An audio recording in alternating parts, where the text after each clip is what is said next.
The most common replacement parts for the Powermatic 6-inch woodworking jointer are the belt and knife inserts. Start by disconnecting your jointer from the power source. To replace the belt, begin by carefully removing the existing belt.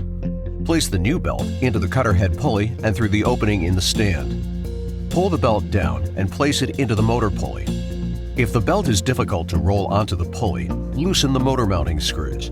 Then raise the motor as high as possible and mount the belt onto both pulleys. Allow the motor to drop and create tension on the belt. The V-belt is properly tensioned when finger pressure on the belt halfway between the two pulleys causes a ½ inch of deflection. Tighten the mounting bolts. Jointer knives are dangerously sharp. Use extreme caution when inspecting, removing, sharpening, or replacing knives.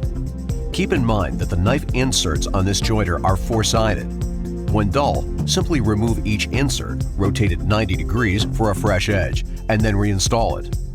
Use the 2 provided star point screwdrivers to remove the knife insert screw.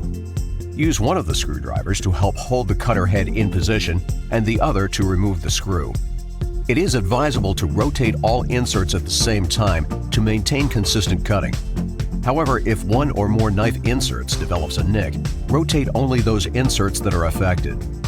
Each knife insert has an etched reference mark, so you can keep track of the rotations. When removing or rotating inserts, clean sawdust from the screw, the insert, and the cutter head platform. Dust accumulation between these elements can prevent the insert from seating properly and may affect the quality of the cut. Securely tighten each screw which holds the knife inserts before operating the jointer. Powermatic offers a simple way to order all of the replacement parts you might need for your 6-inch jointer. You can find replacement parts on our website at powermatic.com. Any additional servicing to your Powermatic 6-inch jointer should be performed by an authorized service technician at a designated Powermatic service center. Contact our support team today to find a service center near you.